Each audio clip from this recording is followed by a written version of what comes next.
ప్రియ సోదరీ సోదరులారా, మీ బైబిళ్ళు తెరవండి.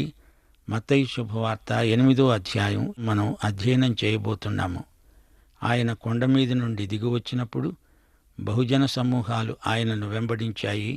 ఇదిగో కుష్ఠరోగి వచ్చి ఆయనకు మ్రొక్కి అన్నాడు, ప్రభువా, నీకిష్టమైతే నన్ను శుద్ధునిగా చేయగలవు.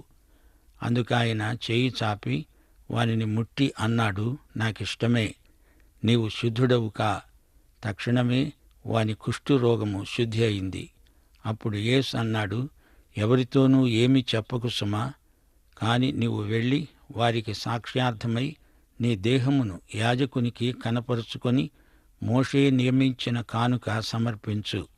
కొండమీది ప్రసంగం తరువాత యేసు తన ప్రసంగ నీతిని అమలుపరచి తన శక్తిని అధికారమును కనపరుస్తున్నాడు. యోహాను సువార్త 15వ అధ్యాయం 5వ వచనంలో ప్రభువు అన్నాడు, నాకు వేరుగా ఉండి మీరేమీ చెయ్యలేరు. క్రీస్తునందు విశ్వాసులు కొండమీది ప్రసంగమంతా ఆచరణలో పెట్టగలరు. మనము చెయ్యలేనిది మన ద్వారా చేయించడానికే ప్రభువు తన పరిశుద్ధాత్మను మనలోకి పంపాడు. యేసు ప్రభువు ప్రసంగించి కొండ దిగి వచ్చి 12 అద్భుతాలు ప్రజల మధ్య జరిగించాడు. తన రాజ్య ప్రణాళికను కొండ మీద ప్రకటించాడు. కొండ దిగి వచ్చి ఆ ప్రణాళికను అమలుపరిచాడు. ఆయన వచ్చి పరలోక రాజ్యమును మన మధ్య స్థాపించినప్పుడు ఆయన రాజ్యమందు ప్రవర్తిల్లే నీతే ఈ కొండమీది ప్రసంగం. 1000 ఏండ్ల పరిపాలనా కాలంలో కొండమీది ప్రసంగ సత్యాలే పౌరనీతి. 8, 9 అధ్యాయాలలో యేసు 12 అద్భుతాలు చేశాడు. 8వ అధ్యాయంలో 6 అద్భుతాలున్నాయి. 1, కుష్ఠురోగిని స్వస్థపరిచాడు. మానవ రోగాలన్నిటిలోకి పెద్ద రోగం కుష్ఠురోగం. కుష్ఠును మించిన రొష్టు మరొకటి లేదు. 2, శతాధిపతి కుమారుణ్ణి దూరం నుంచే మాట మాత్రంతో స్వస్థపరిచాడు. 3, పేతురు అత్త జ్వరాన్ని నయం చేశాడు. యేసు ఆమెను స్పృశించాడు. 4, దయ్యాలను వెళ్ళగొట్టాడు. అదృశ్యలోకమందలి ఆత్మలను గద్దించాడు.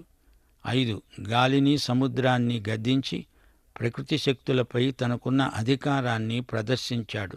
6, గెరాసీనీయుల ప్రాంతంలో అపవిత్రాత్మలను గద్దించాడు. ఇది మానవాతీతమైన దివ్యశక్తి అని అందరూ చూచి ఒప్పుకున్నారు. మత్తయి ఈ అద్భుతాలను ఒక ప్రత్యేక క్రమంలో గ్రంథస్థం చేశాడు. ఇప్పుడు యేసు చేసిన మొదటి అద్భుతాన్ని చూడండి. గొప్ప జనసమూహములు ఆయనను వెంబడిస్తున్నాయి. యేసు ఒక వక్తగా నైతిక సూత్రాలు చెప్పాడు. ఆయనే ప్రయోక్తగా కొండ దిగి తను చెప్పింది జనసమూహాలకు చేసి చూపుతున్నాడు.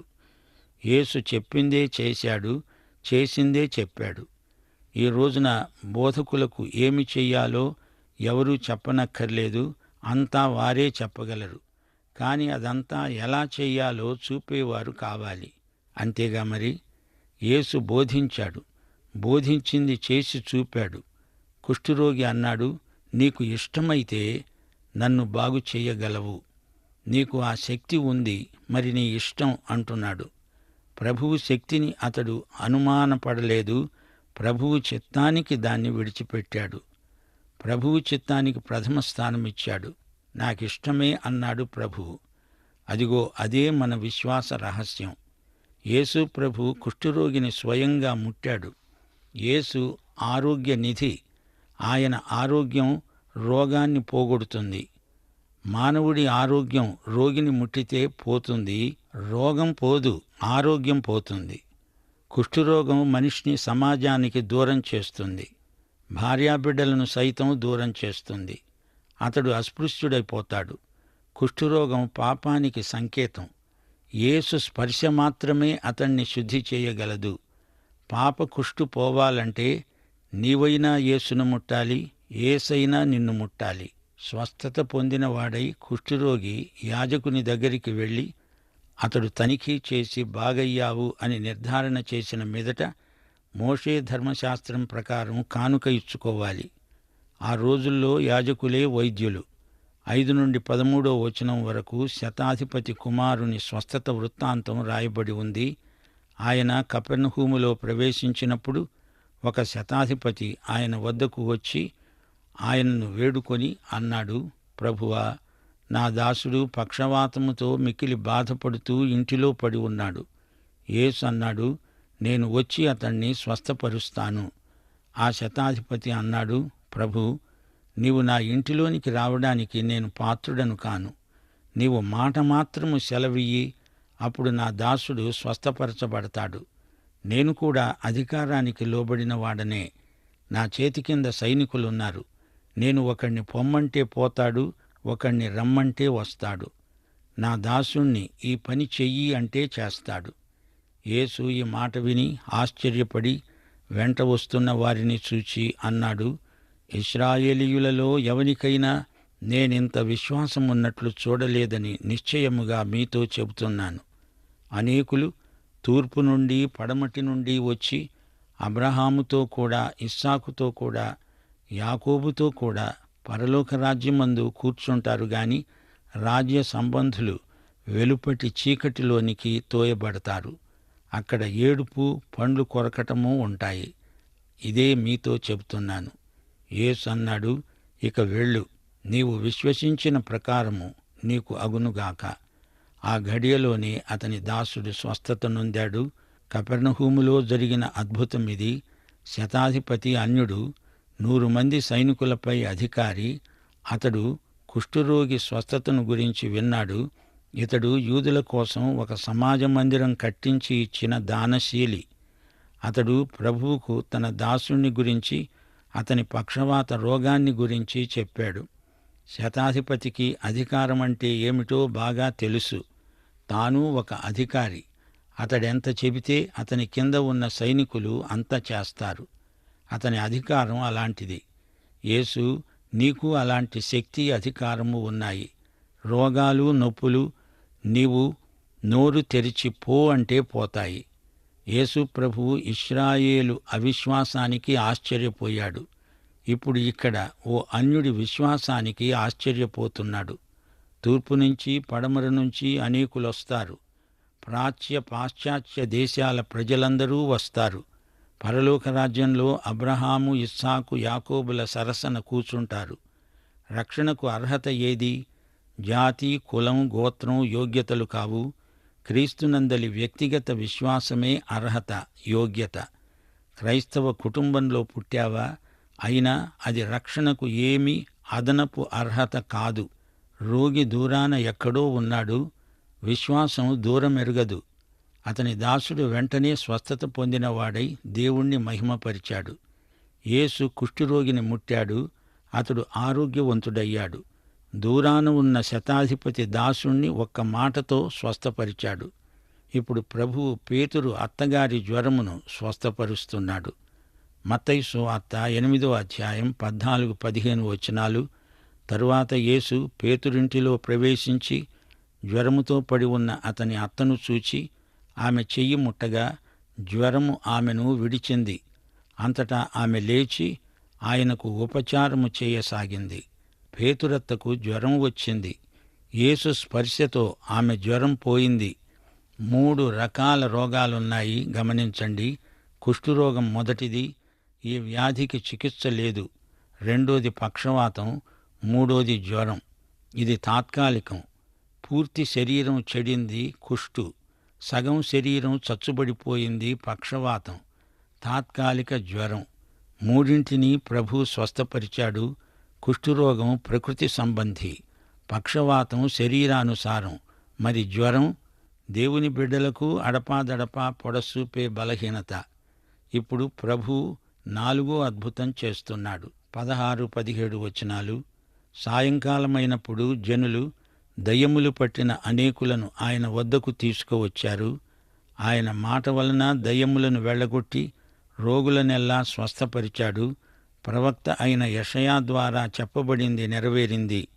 ఆయనే మన బలహీనతలను వహించుకొని మన రోగాలను భరించాడు. ఇది యెషయా 53వ అధ్యాయం 4వ వచనం. నిశ్చయముగా ఆయన మన రోగాలను భరించాడు, మన వ్యసనాలను వహించాడు. అయినా మొత్తబడిన వానిగా, దేవుని వలన బాధింపబడిన వానిగా, శ్రమనొందిన వానిగా మనం ఆయనను ఎంచాము. మన అతిక్రమములను బట్టి ఆయన గాయపరచబడ్డాడు, మన దోషములను బట్టి నలగొట్టబడ్డాడు. మన సమాధానార్థమైన శిక్ష ఆయన మీద పడింది. ఆయన పొందిన దెబ్బల చేత మనకు స్వస్థత కలుగుతున్నది. మన అతిక్రమముల నుండి, అపరాధముల నుండి మనకు స్వస్థత. 1 పేతురు 2:24 మన పాపముల విషయమై చనిపోయి నీతి విషయమై జీవించేటట్లు ఆయన తానే తన శరీరమందు మన పాపములను మ్రాను మీద మోసుకున్నాడు. ఆయన పొందిన గాయముల చేత మీరు స్వస్థత నొందారు. పాపము నుండి స్వస్థత, పాప రోగము నుండి విడుదల. యెషయా గ్రంథం 53:6 మనమందరము గొర్రెల వలె తోవ తప్పిపోయాము, మనలో ప్రతివాడు తనకిష్టమైన త్రోవకు తొలిగాడు. యెహోవా మన అందరి దోషమును ఆయన మీద మోపాడు. సైతాను, పాపము చెలరేగుతున్న రోజులివి. పాప సమస్యను యేసు పూర్తిగా పరిష్కరించాడు. భౌతిక శారీరక రోగాలను కూడా ఆయన స్వస్థపరుస్తాడు. పౌలు శరీరంలో ముల్లు ఉంది, అది దేవుడు తీసివేయలేదు, నా కృప నీకు చాలును అని మటుకు అన్నాడు. యేసు శిలువ మీద రక్తం కార్చాడు. పాపం నుండి విమోచన లభించింది. శారీరక రుగ్మతలను ప్రభువు స్వస్థపరుస్తాడు. పరమవైద్యుడు స్వస్థపరచగలడు. ఆయన చిత్తమైతే వెంటనే స్వస్థపరుస్తాడు.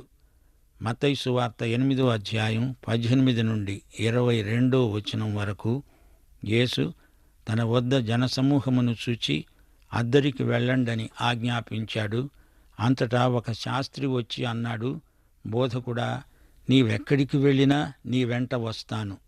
అందుకు యేసు అన్నాడు, నక్కలకు బొరియలు, ఆకాశ పక్షులకు నివాసములు కలవుగాని మనుష్య కుమారునికి తలవాల్చుకొనుటకైనా స్థలము లేదు. శిష్యులలో మరి ఒకడన్నాడు, ప్రభూ, నేను మొదట వెళ్ళి నా తండ్రిని పాతిపెట్టడానికి నాకు సెలవియ్యి.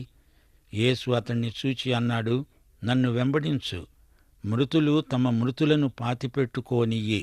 యేసు చేసిన స్వస్థతలెన్నో ఉన్నాయి. అవన్నీ లేఖనములో రాయబడి ఉండలేదు. అలా రాస్తే ఆ పుస్తకాలు పెట్టడానికి ఈ లోకమే చాలదేమో. 2 వ్యక్తులు వచ్చి, యేసు, నిన్ను వెంబడించాలని ఉంది అన్నారు. శాస్త్రి ఒక యువకుడు. అతడు యేసును వెంబడించడానికి తటపటాయిస్తున్నాడు. యేసు వెళ్ళిపోతున్నాడు. వెంటనే అతడు ఏదో ఒక తీర్మానం చేసుకోవాలి. వ్యవధి లేదు. జనాన్ని నెట్టుకుంటూ వేగంగా వచ్చి ప్రభువు పాదాల మీద పడి, నేను నీతో వచ్చేస్తాను ప్రభూ అంటున్నాడు. ప్రభు అన్నాడు, నా వెంట వస్తావా? నాకు తలవాల్చుకునేటంత స్థలం కూడా లేదే, ఎలాగా? యేసు మన కోసం ఎంత దరిద్రుడయ్యాడో చూడండి. యువకుడు తన హృదయం విప్పి మాట్లాడాడు. అలాగే ప్రభువు తన హృదయం విప్పి యువకుడితో మాట్లాడుతున్నాడు. దారిద్ర్యమనేది మానవునికి శాపం. ప్రభువు దాన్ని మన కోసం భరించాడు.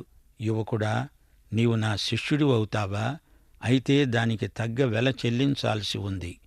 మనకు విడిది గృహాలు, విశ్రాంతి భవనాలు ఉండవు. తలవాల్చుకోవటానికి కూడా స్థలముండదు. యువకుడు సరే అన్నాడు. మరో యువకుడు ముందుకొచ్చాడు. మా నాన్నకు సమాధి క్రియలు, అంతిమ సంస్కారం చేసి వస్తాను. తండ్రి చనిపోతే ఆయన నేనే పాతిపెట్టాలి, సెలవియ్యండి అన్నాడు యువకుడు. ప్రభు అన్నాడు, మృతులను పాతిపెట్టే మృతులు ఎందరో ఉన్నారు. తండ్రి సంగతి తండ్రే చూసుకుంటాడు. చనిపోతే పాతేయడానికి ఎందరో ఉన్నారు. నీవు మాత్రం నన్ను వెంబడించు. ఈ వెల నీవు చెల్లించలేకపోతే ఇంటికి వెళ్ళు, నీ తండ్రిని కనిపెట్టుకుని ఉండు, అంతే. బలవంతమేమీ లేదు. యేసు శిష్యుడు, యేసుకే ప్రాధాన్యమివ్వాలి. యేసుదే ప్రథమ స్థానం. మత్తయి సువార్త 8:23-27 ఆయన దోణి ఎక్కినప్పుడు ఆయన శిష్యులు ఆయన వెంట వెళ్ళారు.